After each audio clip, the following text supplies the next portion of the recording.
By the end of last year, investors put more than $190 billion into ETFs, but this year inflows are already shattering last year's numbers. At the halfway mark, ETFs have seen inflows of almost $74 billion versus just about $68 billion at this time last year. So where exactly are investors putting their money in ETFs? And where will the money go in the second half? Joining us now with some insights, Global Trends Investments President Tom Lydon. All right, Tom, I want to get right into this because you're talking about gold. And you're saying that gold is one of the hot ETFs that we're seeing, and you like GLD. Let's talk about it. Well, not only gold, but more importantly, gold miners. The valuations on miners compared to U.S. developed markets is tremendous, but it's been unloved. And those areas tend to get more money, and that's really what's happened so far this year. As you point out, we've had about $74 billion in new money coming in. Gold miners is one area, also global real estate is another area, and also developed markets, specifically Europe.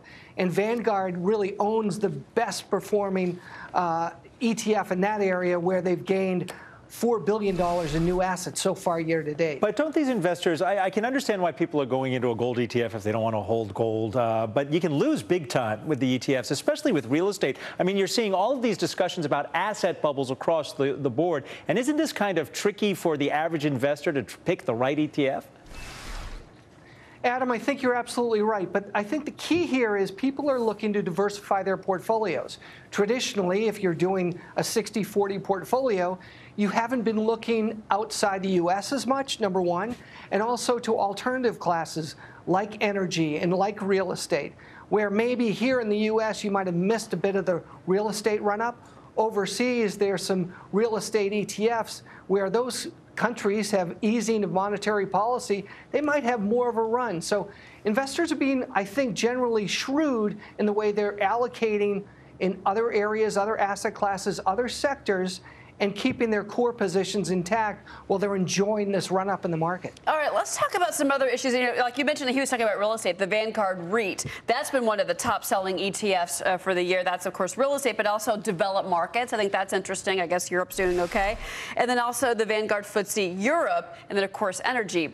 And there's the REIT. But let's talk about the developed markets, the Vanguard FTSE developed markets. That's interesting. I mean, are we saying that the developed world, in particular Europe, is really, you know, on the upside? Is that the belief anyway? Well, you know, some are feeling, and especially today, that the U.S. market is a little long in the tooth, a 5-year bull run, right? But here overseas, especially when you look at what the ECB is doing and talking about easing monetary policy, where we're tightening monetary policy here in the U.S.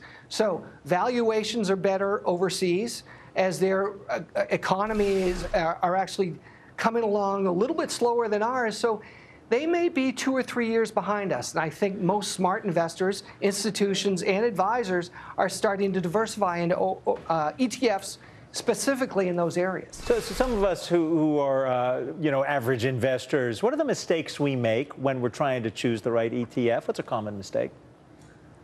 Well, Adam, there's a lot of choice, right? So there's 1,600 ETFs now at $1.9 billion.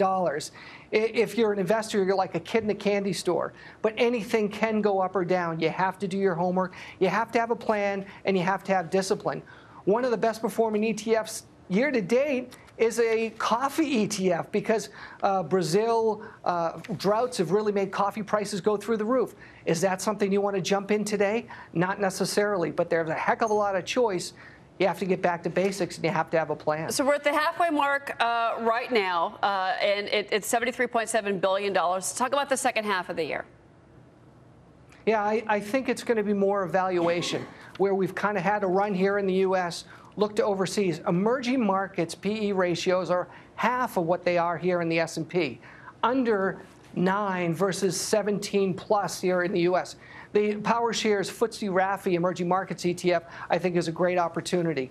On top of that, we mentioned real estate and the whole idea about real estate really starting to pick up overseas. We really haven't had a boom here in the U.S.